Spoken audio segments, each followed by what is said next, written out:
दोस्तों, वनवास के दौरान जिस वन में भगवान श्री राम का शेष समय बीता था, जिस वन की स्वामिनी थी राक्षसी शूर्पणखा, जिस वन में शूर्पणखा के नाक कान कटे थे और जिस वन में माता सीता का हरण हुआ था, वह विशाल वन जिसका विस्तार 100 योजन का था, पशु पक्षियों से रहित, निर्जन, सूना और भयंकर कैसे हुआ था, चलिए जानते हैं। इस कथन का वर्णन पद्म पुराण के सृष्टि खंड में मिलता है। सतयुग की बात है। वैवस्वत मनु इस पृथ्वी का शासन करने वाले राजा थे। उनके पुत्र का नाम इक्ष्वाकु था। इक्ष्वाकु बड़े ही सुंदर और अपने भाइयों में सबसे बड़े थे। महाराज उनको बहुत मानते थे। उन्होंने इक्ष्वाकु को भूमंडल के राज्य पर अभिषिक्त करके कहा, तुम पृथ्वी के राजवंशों के अधिपति बनो। बहुत अच्छा कहकर इक्ष्वाकु ने पिता की आज्ञा स्वीकार की। तब वे अत्यंत संतुष्ट होकर बोले, बेटा, अब तुम दंड के द्वारा प्रजा की रक्षा करो, किंतु दंड का अकारण प्रयोग ना करना। मनुष्यों के द्वारा अपराधियों को जो दंड दिया जाता है वह शास्त्रीय विधि के अनुसार उचित अवसर पर प्रयुक्त होने पर राजा को स्वर्ग में ले जाता है। इसलिए तुम दंड के समुचित प्रयोग के लिए सदा सचेष्ट रहना। ऐसा करने पर संसार में तुम्हारे द्वारा अवश्य परम धर्म का पालन होगा। इस प्रकार एकाग्र चित्त से अपने पुत्र इक्ष्वाकु को बहुत से उपदेश दे महाराज मनु बड़ी प्रसन्नता के साथ ब्रह्मलोक को सिधार गए। तत्पश्चात राजा इक्ष्वाकु को यह चिंता हुई कि मैं कैसे पुत्र उत्पन्न करूं।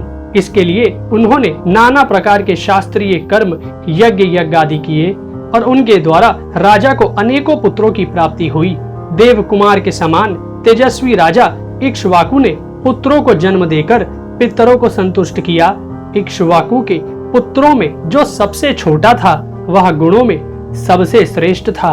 वह शूर और विद्वान तो था ही, प्रजा का आदर करने के कारण सबके विशेष गौरव का पात्र हो गया था।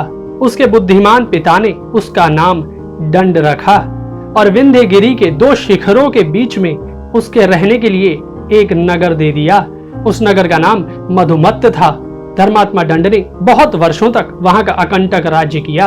तदनंतर एक समय जबकि चारों ओर चैत्र मास की मनोरम छटा छा रही थी, राजा दंड भार्गव मुनि के रमणीय आश्रम के पास गया। वहां जाकर उसने देखा भार्गव मुनि की परम सुंदरी कन्या, जिसके रूप की कहीं तुलना नहीं थी, वन में घूम रही है। उसे देख राजा दंड के मन में पाप का उदय हुआ और वह काम बाण से पीड़ित हो कन्या के पास जाकर बोला, सुंदरी, तुम कहां से आई हो? तुम किसकी कन्या हो?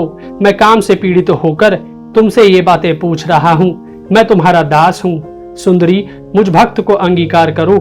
अर्जा बोली, आपको मालूम होना चाहिए कि मैं भार्गव वंश की कन्या हूँ। पुण्य आत्मा शुक्राचार्य की मैं ज्येष्ठ पुत्री हूँ। मेरा नाम अर्जा है। पिताजी इस आश्रम पर ही निवास करते हैं। शुक्राचार्य मेरे पिता हैं और आप उनके शिष्य हैं। अतः धर्म के नाते मैं आपकी बहन हूँ। इसलिए आपको मुझसे ऐसी बात नहीं करनी चाहिए। यदि दूसरे कोई दुष्ट पुरुष भी मुझ पर कुदृष्टि करे तो आपको सदा उनके हाथ से मेरी रक्षा करनी चाहिए। मेरे पिता बड़े क्रोधी और भयंकर हैं। वे अपने शाप से आपको भस्म कर सकते हैं।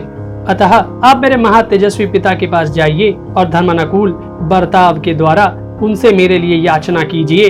अन्यथा इसके विपरीत आचरण करने पर आप पर महान एवं घोर दुख आ पड़ेगा। इस पर दंड बोला, सुंदरी, तुम्हें पा लेने पर चाहे मेरा वध हो जाए अथवा वध से भी महान कष्ट भोगना पड़े, मुझे स्वीकार है। भीरू, मैं तुम्हारा भक्त हूँ, मुझे स्वीकार करो। ऐसा कहकर राजा ने कन्या को बलपूर्वक बाहुपाश में कस लिया और उस एकांत वन में जहाँ से कहीं आवाज भी नहीं पहुंच सकती थी, उसे वस्त्रहीन कर दिया।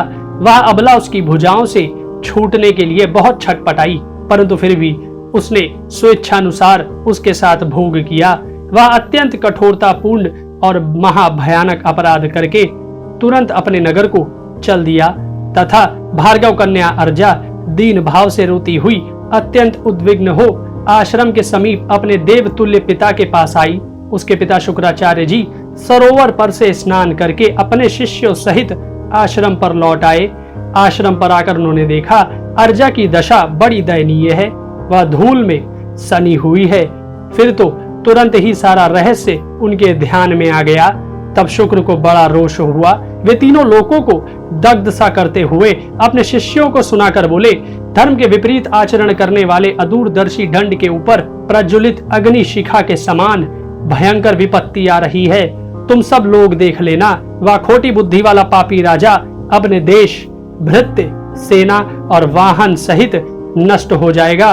उसका राज्य 100 योजन लंबा चौड़ा है। उस समूचे राज्य में देवराज इंद्र धूल की बड़ी भारी वर्षा करेंगे। उस राज्य में रहने वाले स्थावर जंगम जितने भी प्राणी हैं, उन सब का उस धूल की वर्षा से शीघ्र ही नाश हो जाएगा। जहां तक दंड का राज्य है, वहां तक के उपवनों और आश्रमों में अकस्मात 7 रात तक धूल की वर्षा होती रहेगी।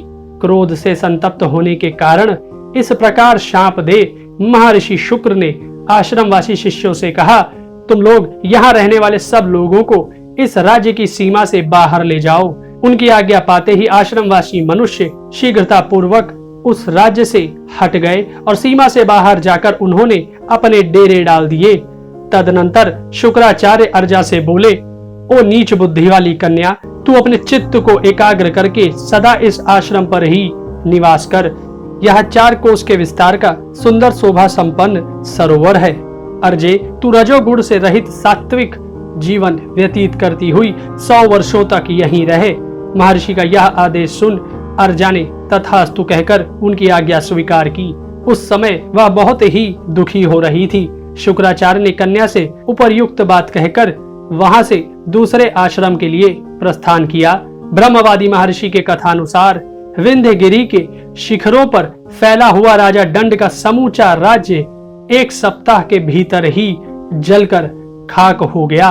तब से वह विशाल वन दंडकारण्य कहलाता है।